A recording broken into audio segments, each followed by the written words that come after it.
Daddy. Hello everyone, this is Emmond with gameydaddy and I'm here with another video from Tom Clancy's The Division. So today I'm here to show you my PvP build, and I know, right? PvP.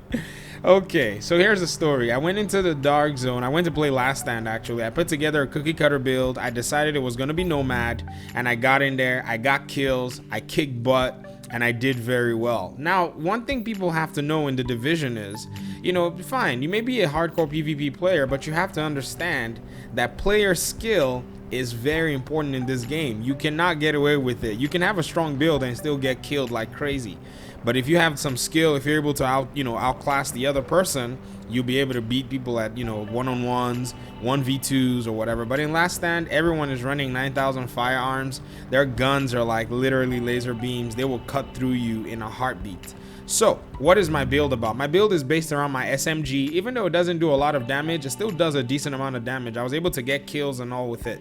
Now, crazy enough, I went with this same build formation, but I did not go with the exact same specs into Last Stand. In fact, the build I went into with Last Stand were these same items, but that build was way terrible than what I have to show you now, because I went ahead and I spec'd it, I rolled items, I put things in order, and I considered so many things that you have to consider when you're making a build to go into Last Stand, and we're going to talk about them as we're going.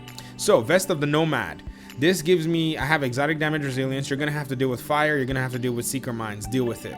Okay. I have health and I want to be tough. So look at my toughness. That's what I want actually. Now you could do whatever you want. I'm not like saying you have to. I'm just saying whatever it is you want. If you want more firearms, by all means, go for it, man. But this is what I wanted. This is what I tried out. It was able to keep me alive a little bit because, man, people are shooting crazy in there. My mask has critical hit chance. I roll critical hit chance because, you're using an SMG, so you want as much crit chance as you can get.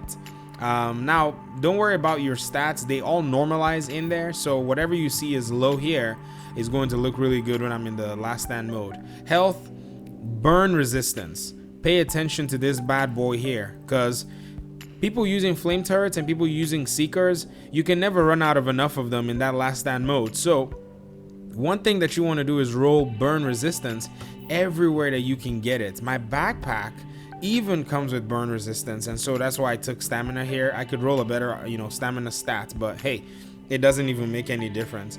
Now this build is starting to become one of my favorite builds. I don't know what it's gonna look like in a few weeks, but I really do. I'm enjoying it right now. I'm running in a dark zone solo and it's so much fun. So Savage, 7% critical hit chance against targets out of cover. I came and I rolled critical hit chance on it. It's got crit damage, it's got SMG damage, so that's a good item to put on your menu. And NIMBLE, baby, this is the way to go. Yep, I did. I said it. The N word, NIMBLE. This item has been the subject of a lot of controversy. If you go on Twitter, there was a Twitch storm on Sunday about nerfs and everything. And for me, it's not about NIMBLE and the meta. It's the principle behind the nerf. Everything that seems to outclass a lot of damage players usually cause a lot of trouble. The seeker mines usually are just a problem for a lot of damage players, and NIMBLE seems to be a problem as well. So there was this debate back and forth about it being changed. Who cares? I hardly even remember that I'm even rocking NIMBLE, and so it doesn't even matter. It's not like I'm carrying like all this exotic gear that someone's gonna try to steal from me, so it's not a big deal. But for now, this is actually the best combination I could get. So let's look at my weapons and then we'll look at my main stats. My lightweight M4 has got brutal, destructive, intense. Intense is pretty good. Now I'm gonna stop this nonsense with this intense. I love the intense talent, but for the sake of building and for the sake of pointing people in the right direction to build to have damage, especially when you have low firearms, responsive will be good here.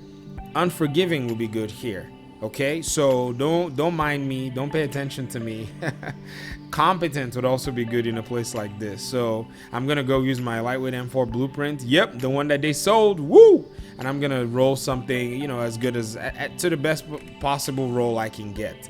Now, MP5 is the highlight of this build. Forget the, forget the SMGs, whatever you think about them, they're good. I'm using an MP5. The best one I think to use is an SMG9 because they have, they have a lot of damage and you can get very good talents on those. I mean, I don't know if it's the best one to use, but it does a lot of damage close range, especially when you pair it up with responsive. This one's got brutal, unforgiving, responsive. Pretty good in my opinion. I would not complain for something like this. 16,000 damage. It doesn't look like it's great, but when you add my 10% here and when you add my 10 and maybe 25% here when I'm face tanking somebody, then you see the difference. If you do the math, so let's do 10 and a possible 25%, so that's 35%. 35% of this is add 1,600. 16 times 3 is about 48. Add 4,000 to this, I might be doing around 20,000 damage if I am low on health. So that's a lot. With 800 RPM, you're looking at something that's close to a lightweight M4. Nothing crazy, but pretty good. And then with my crit chance, I'll show you my crit chance stats. And guys, this is what the beauty of the build is. So you might have to go back and look at everything. Firearms, whatever, weapons. Critical hit chance is 12% right now because I have that lightweight M4. Goodness. All right, let's do that again. All right, 44.5% critical hit chance. Critical hit damage is 77%. Headshot damage is 74%. Now let's do the math. I don't know if my Savage is actually factoring into this. So let's see where that 44% is coming from. So this is the way I modded my MP5. 3% crit chance. 3% crit chance. That's 6%. 6.5% crit chance, that's 12.5%, and then this I could only get critical hit damage on this barrel, so about 12% crit chance. My mask I could get 4%, so 12 plus 3, 12.5 plus 3.5, that gives me 16. My knee pads don't have crit chance. My backpack doesn't have crit chance. My gloves have 5% crit chance, and then whatever. Altogether, I'm getting a bunch of crit chance from, I don't even know. Oh, 22%. That's where it's from. So about 22%, 22% crit chance. That's where I'm getting it from. I was wondering, where am I getting 40% from? But anyways, this is the build. And honestly, man, I mean, I got 7 kills. Dude, for a hardcore PvE player, I'm not really used to PvP. It's not like I can't PvP. If I actually practice, I'll get better. But I don't do it because I don't know why. I guess I prefer PvE and I just like it. So I found a niche. I found a place that I'm actually, really comfortable at, and so I do it all the time. But I jumped into some Last Stand today, and that was so much fun. And that build wasn't even half as good as this.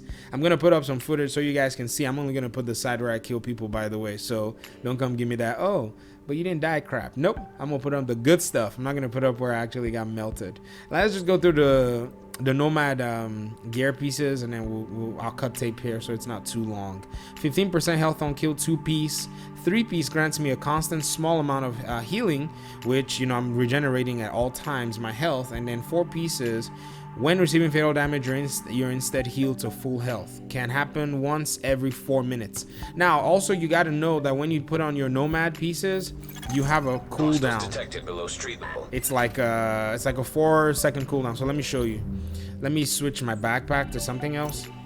Oh, I don't have capacity here for it. Uh-oh, I know my backpack is bigger than everything else. All right, let me switch out my knee pads, and then I'll switch it back to something again. Okay, so I have 3-piece Nomad, and then I don't know if it's cooldown already because I had it on when I came in here.